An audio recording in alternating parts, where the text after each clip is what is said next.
Hindi mo ma... Hindi. Ano ba? Yung ibang cellphone ba? Pwede yung mga copyright yan. Ganyan. Pwede makapirate yun. Kasi isa lang...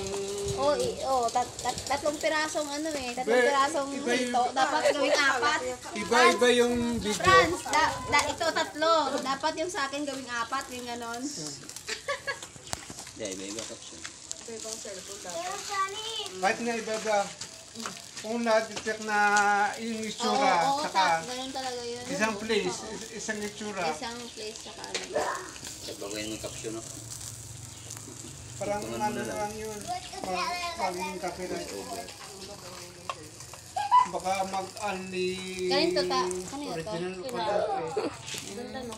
Yung gusto nito Inuwi lang ni Kuya sa palengke. Kasi sa palengke siya nagtatrabaho. yung Wala po kasi yun ako. Inuwanan na lang natin. Para magpapagpikahan.